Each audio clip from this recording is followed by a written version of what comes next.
그냥 그 사람만 비난하고 넘길 수 있는 문제인가 하는 그런 마음 때문입니다. 미국이나 저 다른 나라의 인종차별에 대해서는 막 핏대를 높여가면서 어떻게 그럴 수 있냐고 외쳤던 바로 우리들 자신이 우리들 마음속에는 어떤 면에서는 한편으로 굉장한 또 차별과 굉장한 또 혐오와 또 굉장한 비교 의식 속에 사로잡혀 있는 것은 아닌가. 우리 안에 와 있는 이 사람들에 대해서는 우리가 어떻게 지금 대하고 있는가 하는, 그 사람을 손가락질하면서도 막상에 우리 속에 들어있는 그런 모습을 우리 속에 치부를 보인 것만 같은 그런 마음 때문에 많이 마음이 아팠습니다. 여러분, 이 그림을 한번 보시겠습니까? 이 그림은 여러분 잘 아시듯이 밀레의 이삭 줍는 여인들이라고 하는 그림입니다. 1857년에 당시 프랑스 파리 인근 시골의 풍경을 배경으로 그린 그림이죠. 그림을 좀 띄워주시겠어요? 여러분 또 주보 리마인드에도 나와 있는 여러분 잘 아시는 그림일 것입니다.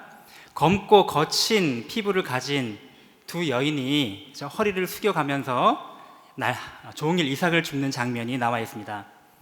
이 가만히 보면 전체적인 색감과 톤은 너무 평화롭고 너무 목가적이고 아름다운 그런 그림을 보여주고 있는데, 막상 그림 속에 나와 있는 사람들의 삶으로 한번 조금만 더 들어가 보면 그렇게 느껴지는 그림의 톤과 다르게 매우 아름답지 못한 그런 모습이 그 안에 있다는 것을 느끼게 됩니다. 저 뒤편에, 저 여인들 뒤에 멀찍이 저 풍성하게 쌓여있는 곡식 더미, 거기서 많은 사람들이 기쁘게 곡식을 거두고 싣고 나르고 있는 장면 앞에는 이제 앞에 검고 체격이 우람하고, 그죠? 그렇게 거친 피부를 가진 여인들이 허리를 굽혀서 하루 종일 하나하나 나달을 손으로 줍고 있는 모습을 볼 수가 있습니다. 이 사람들은 여러분 아시듯이 당시 사회의 최하층 그런 계층 사람들이었을 것입니다. 자기 땅도 없고, 그러니까 농사 지을 것이 없으니 다른 사람의 밭에 가서 하나하나 간신히 주워서 생계를 이을 수밖에 없는, 이 여인들이 허리춤에 차고 있는 작은 보자기, 저 보자기를 하루 종일 열심히 하나씩 주워서 어느 만큼 채울 수가 있을까요? 이걸 채워서 간들 집에 있는 우리 새끼들 굶지 않도록 간신히 연명할 수 있도록 이어갈 수 있을까? 그런 마음의 생각을 가지면 참 마음이 아픕니다. 여러분, 19세기의 유럽의 상태가 이 정도였고, 또 심지어는 21세기 대한민국의 상태가 이 정도였다면 3000년쯤 더 전에 있는 고대 사회에, 저 중동 지방에 있는 그 사회는 어떠하였겠습니까? 지금도 이방인으로 살아간다는 것이 굉장히 서글프고 힘든 일인데, 지금도 사회의 최하층 계층으로 저렇게 이삭을 줍고 살아간다는 것이 정말로 힘들고 어려운 형편인데, 지금 저 오랜 3000년 전에 그 사람들은 얼마나 힘들고 고통스러운 삶을 살아가야만 했을까요? 오늘 우리가 함께 생각해보고 만나보고 싶은 바로 그 사람들이 바로 룻과 나오미입니다. 여러분, 우리 지난 시간에 여러분 함께 나누었던 말씀을 기억하시죠? 나오미와 룻은 이제 다시 베들레헴으로 돌아오는 선택을 하고 돌아옵니다. 나오미가 고향으로 돌아오자 사람들이 이야기하죠. 이게 누구야? 우리 나오미 아니야? 어찌 된 거야? 10년 만에 나타나서 남편은, 자식들은 다 어디 간 거야? 이런 이야기들을 동네 사람들이 하자 나오미는 마음이 무너지고 격한 감정을 쏟아내며 눈물을 흘립니다. 그러면서 말하죠. 아니야, 나를 더 이상 나오미라고 부르지 마. 나를 이제는 마라라고 불러. 여러분, 나오미의 이름의 뜻은 나의 기쁨이죠.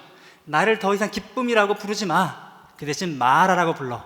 마라는 쓰다라는 뜻입니다. 쓰다. 그러니까 고통스럽고 비통한, 쓰다라는 뜻을 가지고 있는데, 나를 더 이상 기쁨으로 부르지 말고 고통과 비통함으로 나를 불러다오 라고 하면서 거의 고향에 돌아오니 거의 심리적으로 거의 완전히 무너져 내려버린 그런 상태를 지금 보여주고 있는 것과 같습니다. 분명히 떠날 때는 남편도 있었고 두 자식들이 있었는데, 지금 돌아올 때는 아무것도 없이 완전히 텅 비어서 빈털터리가 되어서 돌아온 자신의 신세가 얼마나 괴로웠을까요? 함께 돌아온 또 하나의 여인이 있었습니다. 그 여인은 룻이죠. 사실 룻은 지금 하나님을 위해서 또 공궁에 처한 시어머니를 위해서 지금 위대한 선택을 감행하며 베들레헴 땅으로 돌아오기로 결정을 하였습니다. 막상 돌아와 보니 그 현실은 굉장히 힘들고 고통스러웠을 것입니다. 여러 가지 많은 현실적인 문제들이 그 앞에 막 쌓여 있는 것입니다. 그도 그럴 것이요, 이 여인은 이방 모압 여인이었고 과부였고 여자였고 아무것도 가진 것이 없는 그런 여인이었기 때문에 그렇습니다. 여러분, 그 유대인들이 얼마나 그 선민의식이 강했는지 아십니까? 심지어 유대인들이 이런 기도를 드렸다는 기록들이 나옵니다. 하나님, 제가 저 이방인도 아니고 저 여자도 아니고 저 노예가 아닌 것을 진심으로 감사하나이다. 이런 이야기를 하나님께 기도를 드릴 만큼 그런 유대인들의 그런 사회 속에서 이방인으로, 그죠? 또 여인으로 태어난다는 것, 얼마나 고통스러운 일이었을까요? 그래서 구약 성경에 보면 이스라엘 백성들 중에 가장 소외되고 가장 힘든 계층을 세 가지를 들고 있는데, 그 계층은 바로 고아와 과부와 나그네였습니다. 근데 보세요, 룻은 뭐예요? 과부예요. 그 다음에 나그네입니다. 근데 엄밀히 말하면 나그네보다도 못한 이방인입니다. 더 말하자면 이방인 중에도 더 질이 낮은 모압 여인이었습니다. 여러분, 모압 사람이 어떤 사람인지 여러분 아실 것입니다. 아브라함의 그 조카 롯 있죠. 롯 말고 롯. 이 롯이 소돔과 고모라가 멸망을 당할 때 도망 나올 때 자신의 두 딸과 함께 나왔는데, 그 딸들이 자기 아버지 롯에게 술을 잔뜩 먹인 다음에 그 아버지와 잠자리를 해서 생겨난 아이들이 바로 모압이고 암몬이며, 바로 그들의 자손이 모압 족속인 것입니다. 아니, 그러니 유대인들이 얼마나 이들을 경멸했겠습니까? 저 더러운 것들, 나쁜 것들 하면서 경멸했죠. 더더군다나 출애굽할 때 이스라엘 백성이 모압 지방을 통과할 때 모압 백성들이 이스라엘 백성들이 가는 길에 장애물 역할을 합니다. 또 여러 그런 일 때문에 하나님께서는 또 구약 말씀에서 모압인들은 여호와의 총회에 들어오지 못할 것이다 라고 말씀을 해 주시기도 하셨죠. 자, 이렇게 모압 여인이면서 과부이면서 이렇게 이방인으로 아무것도 가지지 않은 채 돌아와야 되는 이 룻, 거기다가 나 혼자 사는 것도 아니에요. 이제는 나이 들고 지금 지쳐있고 힘든 시어머니까지 모셔야 되는 룻은 얼마나 답답했을까요? 얼마나 이 난관을 극복하기가 힘겨웠을까요? 믿음의 위대한 선택으로 하나님을 위해서, 시어머니를 위해서 위대한 선택을 감행하여 베들레헴 땅까지 왔지만, 막상 닥쳐진 현실적인 어려움 속에서 룻은 이 어려움들을 어떻게 헤쳐나갈 수 있었을까요? 오늘 제가 여러분과 함께 생각해 보고자 하는 말씀이 바로 이러한 말씀입니다. 우리가 하나님 사랑과 이웃 사랑으로 위대한 믿음의 선택을 감당하지만, 그러나 매일매일 삶 속에서 부딪혀지는 이 현실적인 여러 가지 어려움 속에 우리가 만날 때 어떻게 하면 그만두지 않고, 어떻게 하면 포기하지 않고, 어떻게 하면 실망하지 않고 낙심하지 않고 이 헤세드의 삶을 지속적으로 감당해낼 수 있을까요? 우리 오늘 하나님 말씀을 통하여 함께 생각해 보면 좋겠습니다. 우리 룻기 2장 1절부터 13절까지의 말씀, 룻기 2장 1절부터 13절까지의 말씀을 함께 살펴보겠습니다.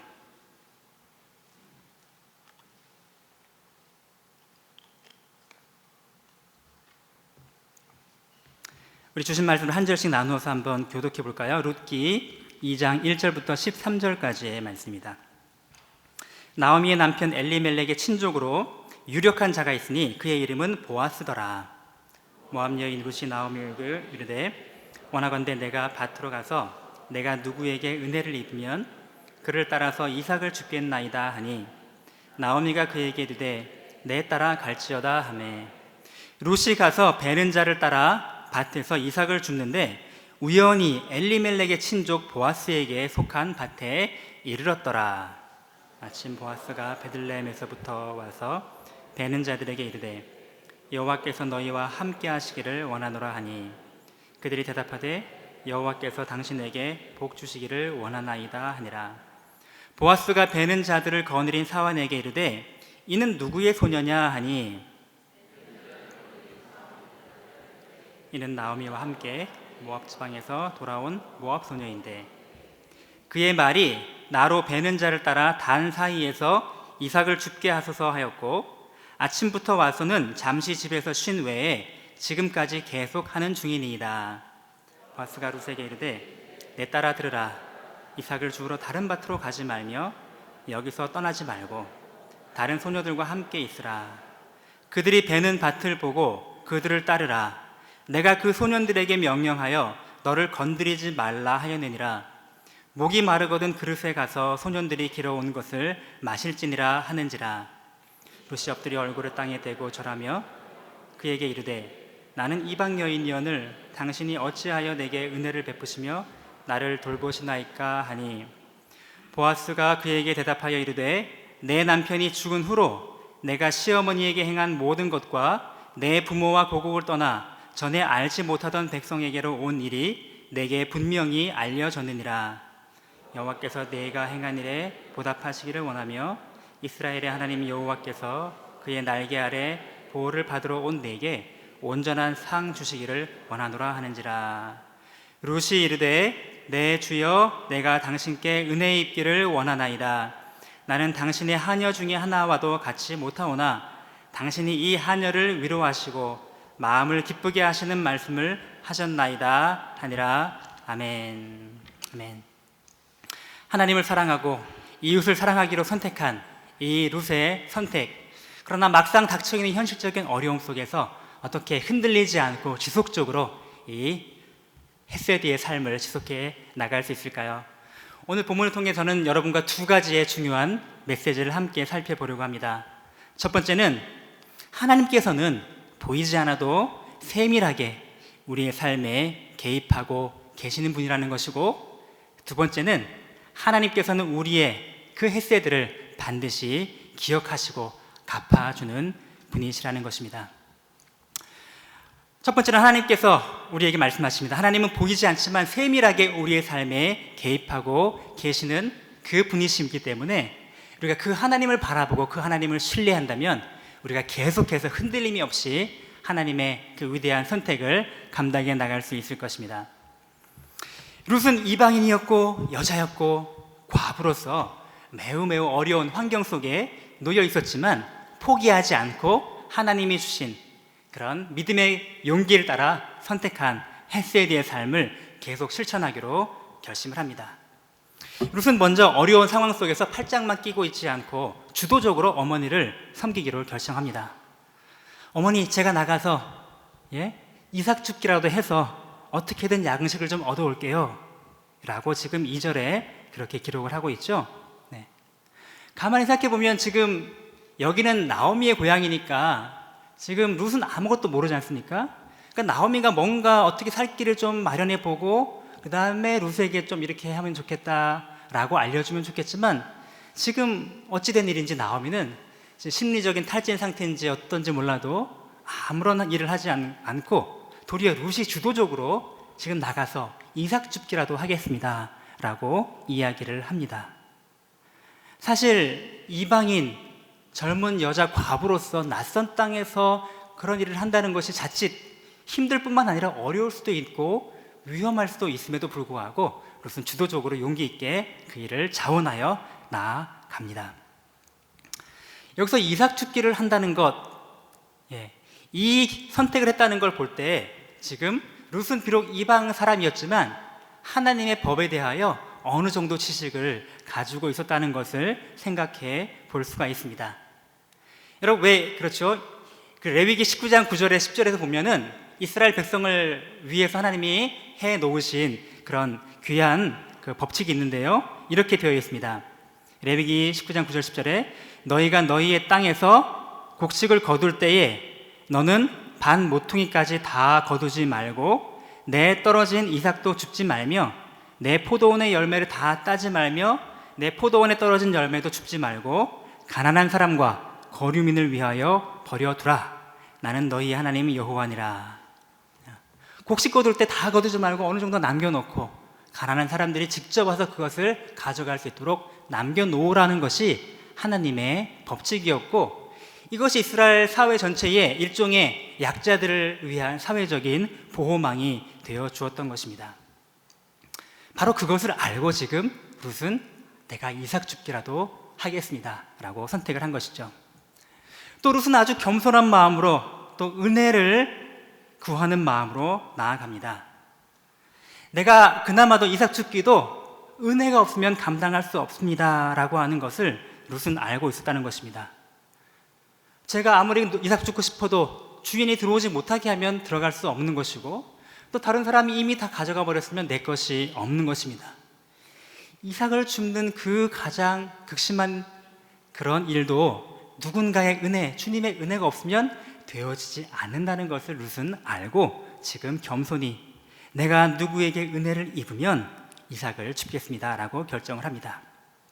이렇게 룻은 시어머니를 위해서 힘든 상황이었지만 주도적으로 또 겸손하게 은혜를 사모하는 마음으로 지금 나아가서 그 헷세대의 삶을 지속하기로 결정을 합니다. 자, 이렇게 될 때 드디어 하나님께서 이 룻의 삶에 작지만 은혜의 빛을 이제 비추어 주기 시작하십니다. 하나님이 룻의 삶에 어떻게 은혜의 빛을 비추어 주셨을까요? 네, 바로 보아스라고 하는 한 사람의 등장을 통하여 그 일을 가능케 하신 것입니다. 오늘 3절, 4절 말씀에 보니까 이렇게 기록되어 있네요. 제가 3절하고 4절 초반을 한번 읽어드리겠습니다. 룻이 가서 베는 자를 따라 밭에서 이삭을 줍는데 우연히 엘리멜렉의 친족 보아스에게 속한 밭에 이르렀더라. 마침 보아스가 베들레헴에서부터 와서 베는 자들에게 이르되. 여기 아주 재미있는 표현이 등장합니다. 우리가 흔히 하나님의 백성에게는 우연이 없다고 하는데 성경 말씀에 지금 우연이라는 단어를 쓰고 있습니다. 룻이 밖에 나가서 이삭을 줍게 하러 나가는데 그 많은 밭 중에, 그 많은 사람들의 밭 중에 어떻게 하필 바로 그 우연히 보아스의 밭에 이르게 되었을까요? 그리고 보아스의 밭에 이르게 되었을 때 어떻게 이 주인 보아스가 다른 많은 바쁜 일을 하다가 때마침 그때 그 자리에 가서 룻이 그것을 줍는 모습을 보게 되었을까요? 네. 여러분, 계획하지 않고 아무런 인과관계가 없는 일들을 우리는 우연이라고 말합니다. 우연히 일어나는 시간과 공간의 일치, 우리는 우연이라고 말하고 틀림없이 우리 인간의 관점에서는 우연이 맞습니다. 그렇지만 이것은 하나님의 관점으로 볼 때는 단순히 그냥 아무 계획 없이 일어난 일이 아니고 하나님의 섭리의 중요한 단계 과정이 될 수 있다는 것이죠. 바로 하나님께서 나오미에 대한 룻의 충성과 헌신을 하나님이 기억하시고 하나님께서 룻의 삶에 뭔가 중요한 복을 주시기 위해 지금 아주 확연하게 보이진 않지만 중요한 작업을 하나씩 지금 진행해 가기 시작하시는 것입니다. 여러분, 재미있는 일은 룻기를 보면요, 하나님이 직접 일하시는 그 놀라운 장면이 등장을 하지가 않는 것 같습니다. 사람들의 입을 통해서 하나님의 이름은 나오지만 하나님이 직접 기적을 내리신다거나 하나님이 직접 나타나셔서 음성을 들려주신다거나 이런 일들이 등장을 하고 있지 않다는 것이죠. 그저 어떤 면에서는 하나님께서 이 모든 사건에 개입하지 않으시고 팔짱 끼시고 강 건너 불구경하듯이 그냥 아무런 일도 하지 않는 것처럼 보입니다. 그런데 겉으로 드러나 보이지 않아도 하나님은 지금 룻의 삶에 아주 세밀하게, 아주 치밀하게 개입하고 계신다는 사실입니다. 일어나고 있는 작은 인생의 여러 우연들을 하나님의 섭리로 다 엮으셔서 놀라운 하나님의 일을 이루어가고 계시는 것이죠. 이런 면에서 룻기는 에스더서와 매우 흡사한 점이 많습니다. 성경책 이름 중에 여자의 이름을 딴 게 두 개가 있는데 바로 룻기와 에스더서이죠, 그죠? 네. 근데 에스더서는요, 룻기보다 좀 더 심합니다. 아예 하나님이라는 단어 자체가 한 번도 등장을 하지 않는 책입니다. 그러다 보니까 마틴 루터 같은 종교개혁자는 이 책은 도대체 성경에 왜 들어왔지? 어떻게 들어온 거지? 하면서 의문을 마음속에 품기까지 했었지요. 그렇지만 표면적으로 하나님이 나타나지 않는다고 해서 여러분, 하나님이 일하지 않는 것이 결코 아니라는 것을 이 두 책들은 우리에게 분명히 보여주고 있는 것입니다. 그날 밤 아하수에로 왕이요, 이상하게 꼭 다른 날은 잠을 잘 자다가 그날 밤 잠이 안 왔어요. 왜 하필 그날 밤 잠이 안 왔는지. 잠이 안 왔으면 그냥 뭐 술을 퍼마시든지 막 평상시 같은 그랬을 텐데, 이상하게 그날은 마침 잠이 안 와서 궁금한 거예요. 그래서 신하에게 저 왕궁의 역사책을 좀 가져와라. 모르겠어요, 불면증에는 책 읽는 게 최고라 생각했는지. 아무튼 그날따라 유독 평소에 거들떠도 안 보는 역사책을 갖고 오라고 했어요. 그 두꺼운 역사책 중에 그날따라 펼쳤더니만 마침 그때 모르드게가 행했던 그 놀라운 그 국가를 위한 사건들을 발견하게 된 것이죠. 네. 다 많은 우리가 알지 못하는 우연들로 계속 스토리들이 연결되어 있는데, 그 우연들 중에 어느 것 하나만 빠져도 전체 그림이 다 무너져 내릴 것 같은 그 우연들이, 그러나 결국은 하나님께서 이스라엘 백성들을 위기로부터 구원하시려는 하나님의 놀라운 섭리였음이 밝혀지는 그런 책이 바로 에스더 책 아닙니까? 여러분, 요셉의 삶은 어떻습니까? 요셉의 형들이 요셉을 죽이려다가 마침 그 옆에 우덩이, 그은 마른 웅덩이가 있어서 거기다가 빠뜨려 넣습니다. 근데 좀 마음이 좀 찜찜했는데 때마침 그때 미디안의 상인들이 저기 지나가는 거예요. 왜 하필 그때 거길 지나갔을까요? 그래서 안 되겠다, 우리 손으로 처치하기엔 좀 찜찜하니 우리 동생인데 그래도 저기다 팔아버리자 하고 팔아버립니다. 근데 그 미디안 상인들이 애굽에 갔는데 그 요셉을 노예로 팔 때 그 많은 집들 중에 왜 하필이면 바로의 시위대장인 보디발의 집에다가 요셉을 팔아버린 걸까요?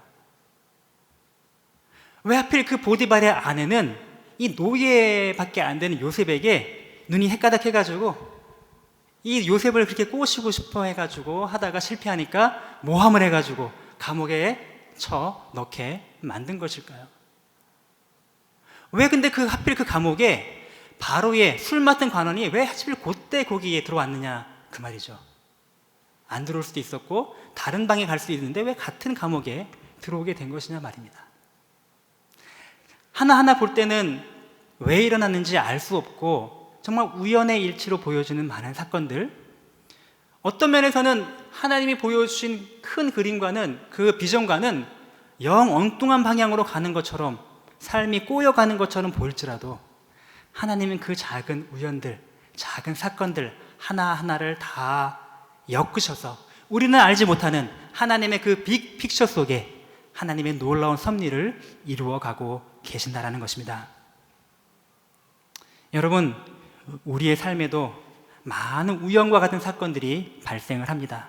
하나님이 직접적으로 기적을 베풀어 주시지도 않고 하나님은 그 모든 사건들에 아무런 개입하지 않는 것처럼 보여 답답할지라도 하나님은 우리가 보지 못하는 더 큰 그림을 보시며 지금도 우리의 삶을, 우리가 보기에 우연들인 사건들을 엮어 가고 계시는 분이십니다. 얼마 전에 어느 집사님이 병원에 갑자기 입원하셨다는 얘기를 듣고 병원에 방문을 한 적이 있습니다.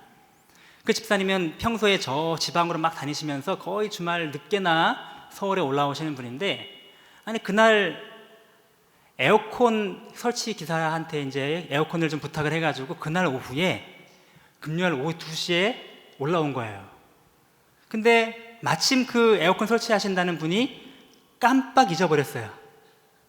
그래가지고 그 에어컨 설치하지 않아가지고 갑자기 다른 현장에 가 있는 거예요. 그래서 순간 마음에 욱하고 이걸 잊어버려 했지만, 그래 시간이 남았는데 뭘 할까 하다가 갑자기 다른 일도 할 수 있었지만 병원에 한번 좀 불편한 게 있어서 가본 것입니다. 갔더니만 이건 큰 병원에 가야 된다. 그래서 바로 그날 큰 삼성병원에 가서 입원까지 해가지고 들은 이야기가 지금 신속하게 이거를 치료하지 않으면 청각을 잃어버릴 수 있는 그런 순간이었다라는 것을 듣게 되었다라고 하는 간증을 저에게 들려주셨습니다.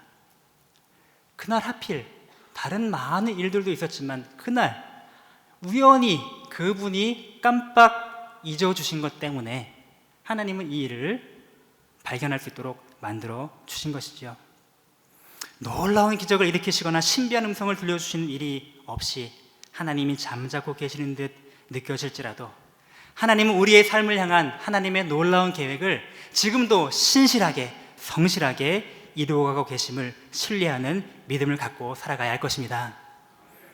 큰 순종으로 위대한 선택으로 단 한 번 결정하는 것도 중요하지만 그 결단 이후에 매 순간순간 그래 지금도 하나님이 내 삶에 개입하시고 나의 삶을 이끌어 가신다라고 하는 그 하나님에 대한 신뢰를 놓지 않고 살아가는 것이 더 중요하다라는 것이죠.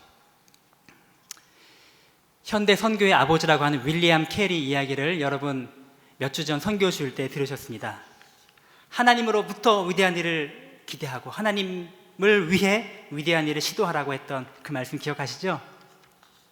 이 윌리엄 캐리가 하나님을 위해서 또 죽어가는 이웃을 위해서 위대한 선택을 감행하여 저 인도의 선교사로 떠납니다.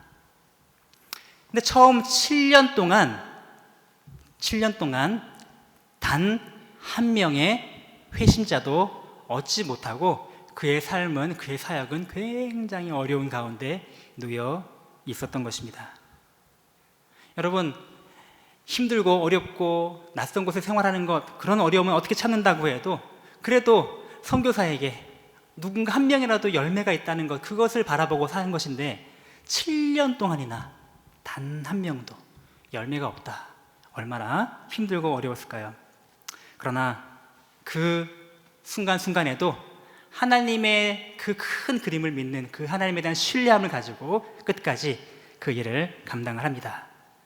그럴 때 하나님께서 7년 이후부터 놀랍게 부어주시는 은혜가 그 가운데 있었다라는 것입니다. 찬양 중에 이런 찬양이 있습니다. 나의 가는 길 주님 인도하시네.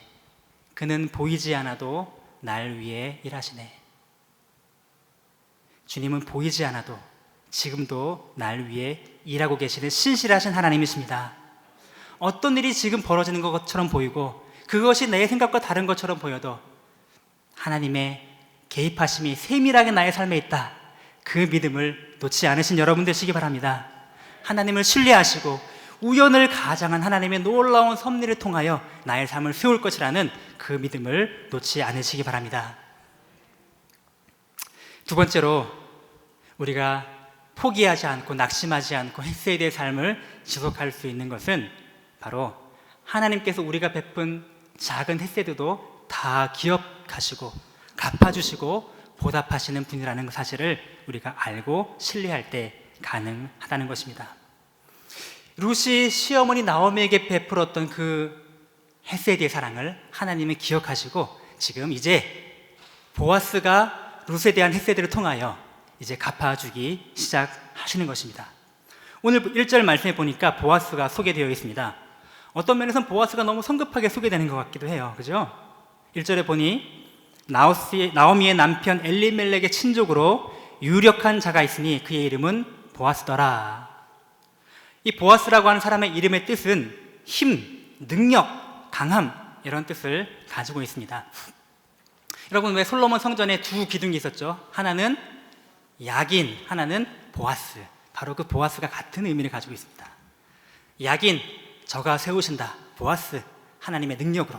하나님의 능력을 상징하는 이 보아스의 이름을 가진 사람이 룻과 나오미의 인생 속으로 지금 서서히 들어오기 시작합니다.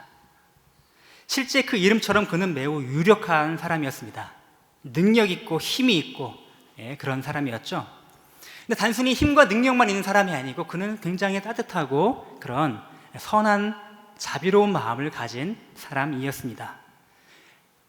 비록 힘들지라도 하나님의 율법을 따라 살기로 그렇게 애쓰는 사람이었죠. 그런데 그 사람이 엘리멜렉이 바로 나오미의 죽은 남편, 그 엘리멜렉의 친족 중에 하나였다라는 사실을 슬쩍 암시해 주고 있습니다. 보아스는 마침 룻이 나가서 그 자기 밭에서 죽는 것을 보고서 저 여자 처음 보는 여자인데 누구지? 하고 이제 관심을 갖기 시작합니다. 그러면서 저 여자는 모압에서 온 여자인데 시어머니 나오미를 섬기는 그 사람입니다 라는 이야기를 듣자 하면서 큰 호의를 이제 룻에게 베풀어 주기 시작합니다. 오늘 8절과 9절에 나오는 말씀 보면은 보아스가 어떠한 호의를 지금 룻에게 베풀어 주고 있는지를 볼 수가 있습니다. 자, 다른 데 가지 말고 계속 우리 밭에서 이제 보리 추수 끝나고 밀 추수할 때까지 계속 머물면서 전속으로 여기서 주십시오. 이렇게 지금 호의를 베풀어 줍니다.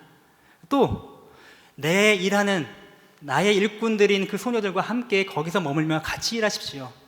그리고 우리가 준비해온 이 물도 같이 목마르면 마시고 나중에는 준비해온 음식도 같이 먹으라고 그렇게 해줍니다. 여러분 아까 말씀드렸죠. 당대에 가장 비천하고 가장 어려운 공공한 삶에 처해 있을 모압 여인, 나그네, 그죠? 과부, 바로 이 사람을 향하여서 보아스는 도리어 더 큰 사랑과 은혜를 지금 베풀어 주기 시작하는 것입니다. 보아스가 왜 이런 호의를 베풀기 시작했을까요? 현대인들은 어쩌면 보아스가 이 룻이 너무 예뻐서 흑심 품은 거 아니야? 작업을 거는 거 아니야? 이렇게 생각할지 모르지만 여기 전혀 그러한 암시는 보이지가 않고 있습니다. 또 어떤 사람들은 생각합니다. 그래, 맞아. 나중에 족보를 보면요, 보아스가 기생 라합의 아들이거든요. 네. 어머니가 또 이방인이었고 또 기생이었고 어떤 그런 어머니에 대한 그런 이해도가 있었기 때문에 이런 이방인과 나그네를 좀 더 잘 품을 수 있지 않았을까? 그것도 굉장히 그럴 법한 이유가 되는 것 같긴 합니다. 하지만 결정적인 이유는 바로 오늘 본문에 나와 있습니다. 오늘 11절 말씀에 보니 이렇게 나와 있네요. 내 남편이 죽은 후로 내가 시어머니에게 행한 모든 것과 내 부모와 고국을 떠나 전에 알지 못하던 백성에게로 온 일이 내게 분명히 알려졌느니라. 그죠? 너 그 룻이 시어머니에게 행했던 그 헤세드의 사랑을 듣고서 거기에 감동을 받고 지금 거기에 내가 호의를 베풀어 주는 것입니다. 보아스는 한 걸음 더 나아갑니다. 오늘 12절 말씀에 아주 놀라운 표현들이 있는데요, 우리 다 같이 한번 다시 읽어볼까요? 12절 말씀 시작.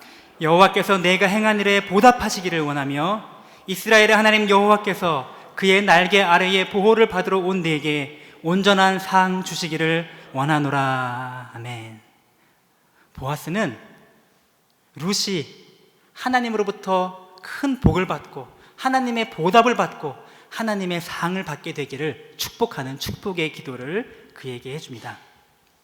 근데 축복의 기도하니까 자, 하나님이 너에게 복 주실 거야 하고, 하지만 난 상관없어 이렇게 뒤에 말꼬리표가 있는 것이 아니고 하나님이 너에게 복 주시고 보답하기를 원하신다라고 말하면서 실상은 그래, 내가 그 복의 통로가 되어줄게 라고 하는 지금 마음이 담겨 있는 것이죠. 룻의 나오미를 향한 헤세드, 그리고 보아스의 룻을 향한 헤세드, 이렇게 헤세드가 또 다른 헤세드를 불러오고 또 다른 헤세드를 불러와서 지금 너무너무 아름답고 따뜻하고 푸근한 사랑의 이야기들이 지금 일어나고 있는 것입니다. 어느 시대예요? 지금이 어느 시대죠, 여러분? 사사시대에 영적인 암흑기에 각기 자기 소견에 오른 대로 행했던 이 흉악한 시대에, 그러나 소수지만 하나님을 신실하게 따라가는 백성들 사이에서는 이렇게 여전히 율법이 작동하고 있었고 여전히 하나님의 사랑과 하나님의 은혜가 작동을 하고 있었다는 것입니다. 여러분, 우리가 사는 이 시대도 사사시대와 같이 영적인 암흑기에 각기 제 소견에 오른 대로 행하는 이 시대 같지만, 그러나 하나님은 하나님의 말씀에 따라 그 순종하여 하나님의 사랑을 실천하는 그런 사람들을 지금도 찾고 계시다는 사실입니다. 여러분들을 향하여 그렇게 하나님의 사랑과 은혜를 힘있게 흘려 보내지 않겠냐, 그렇게 말씀하시는 우리 주님의 음성이 들리지 않으십니까? 지금부터 한 20년쯤 전이었던 것 같습니다. 제가 이제 대학교에 복학해서 4학년이었는데요. 그때 제가 섬기던 교회에서 저를 보고, 교회에 이제 필리핀에서 온 노동자들이 한 대여섯 명 모이는데, 지금 IMF로 거의 다 떠나고 이제 몇 명 안 남았는데, 저보고 잠깐 맡아서 자연스럽게 없어질 때까지 맡으라고 했습니다. 네, 교회에서 적극적으로 지원해줄 그런 형편은 안 되니까 하나씩 잘 마무리하라고 했는데, 일단 알겠다고 하고 그 사역을 시작하게 되었습니다. 근데 저희 교회에 나오던 필리핀 형제 중에 하나가 그 해 여름에 엄청난 폭우가 왔는데 저게 중랑천이 범람을 했어요. 그래서 그 주변에 다 잠긴 일이 있었습니다. 근데 이 친구들이 다 사는 곳이 거의 다 지하에 이제 살고 있는데 다 침수가 된 거예요. 그 소식을 듣고 우리 몇몇 이제 사역하는 사람들이 같이 가서 그들을 도와주기 위해 간 것입니다. 가서 이제 물에 다 젖은 이제 가재 도구들이며 이것저것 빼서 이제 나르고, 또 구청이나 이런 데서 주는 라면 같은 것도 좀 얻어다 주고, 이 사람들은 잘 말이 안 통하니까 그런 작은 섬김을 하고 있는 와중에 그 사람이 사는 방 옆에 칸에 웬 아가씨가 한국 아가씨처럼 생겼는데 혼자 막 열심히 하고 있는 거예요. 그래서 우리가 좀 도와줄까 하고 봤더니 몽골에서 온 자매였습니다. 그래서 그 자매의 짐들을 다 옮겨주고 했는데, 그 자매가 너무 고마운 나머지 그 다음 주부터 우리 교회에 나오기 시작했습니다. 근데 그 자매 이름이 지금도 기억나요. 이름이 다리마였어요. 다리마. 근데 우리는 다리미? 이러면서 어떤 일 하세요? 그랬더니 저기 몽골에서는 사법고시를 패스하고 러시아에서 법학 연수까지 다녀왔는데 너무 힘들고 하니까 지금 여기서 저는 다리미질 하고 있어요. 그런데 그 다음 주에 이 자매가 너무 예배가 좋았는지 자기 친구들 하나씩 데려오기 시작했습니다. 다음 주에 데려온 친구 이름이 어뜨거. 아니, 다리미가 어뜨거를 데리고 왔네. 그 다음에 친구 이름이 다 기억나요. 이름들이 다 재밌어서. 그 다음에는 아기들에서 아기를. 이름이 아기. 그 다음엔 애기. 그 다음에는 어기, 모기. 나중에 마기까지 데려왔습니다. 교회의 마귀까지. 근데 그 사람들이 자꾸 오다 보니까 처음에 예상과 달리 몽골 사람이 너무 많아지는 거예요. 말도 안 통하고 도대체 왜 오는 건지, 교회에 왜 오는지 모르겠다. 아무튼 계속 왔기 때문에 그들을 보살피기 시작하기 때문에 필리핀 사람들, 이제 몽골 사람들을 위한 예배를 따로 시작을 하게 되었습니다. 그렇게 해서 시작된 몽골 사역이 비슷한 사건을 겪은 여러 교회들이 함께 연합하는 네트워크를 구성하게 되고, 지금도 계속 그 사역하시는 분이 거기 계시는데, 디아스포라 몽골 네트워크라고 해가지고 국내에 있는 몽골인 뿐 아니고 전 세계에 있는 디아스포라에 흩어져 있는 그 몽골인들을 통하여서 힘있게 복음을 감당하는 그런 선교단체로 계속 지금 사역을 하고 있습니다. 그 와중에 저는 다른 몽골인들을 섬기던 의료봉사를 하던 자매와 만나 결혼을 하게 되었습니다. 처음에 발단은 아무 일이 아니었던 거죠. 그저 그냥 아주 작은 수혜를 당한 그 필리핀 사람 가서 잠깐 도와주자라고 했던 아주 작은 사랑, 너무 작은 헤세드의 사랑의 실천이, 그로 말미암아 그거에 참여했던 사람들의 인생이 정말 상상할 수 없는 많은 다른 방향으로 지금 펼쳐진 것들을 지금 봅니다. 하나님은 우리가 베푼 작은 헤세드, 그 헤세드도 하나님은 기억하시고 반드시 갚아주시는 그런 분이시다라는 것입니다. 여러분, 하나님을 향한, 그리고 이웃을 향한 놀라운 선택 이후에, 선택과 순종한 이후에 끊임없이 현실적인 어려움 때문에 헤세드의 삶을 잊어버리고 살아가고 있지 않으십니까? 오늘 하나님 말씀을 기억하면서 우리에게 주어진 삶의 순간, 삶의 현장 속에서 하나님의 헤세드를 계속하게 실천해 나가는 하나님의 백성 되시기를 여러분 축복드립니다. 하나님은 지금도 보이지 않지만 우리 인생의 수많은 우연들을 통하여 우리 인생의 세밀하고 간섭하고 계시는 분이시고, 우리가 베푼 그 작은 헤세드라도 하나님은 다 땅에 떨어뜨리시고 잊어버리지 않으시고 다 갚아주시며 이 땅에서뿐 아니라 영원한 하나님의 나라에서까지 하나님이 갚아주시겠다고, 하나님이 보답하시겠다고, 하나님의 상급을 예비하셨다고 우리에게 말씀을 해주고 계신 것입니다. 그런 헷세대의 삶을 힘있게 살아가시는 우리 모든 성도 되시길 주의 이름으로 축원드립니다. 우리 다 같이 자리에서 잠깐 일어나셔서 함께 찬양 드릴까요?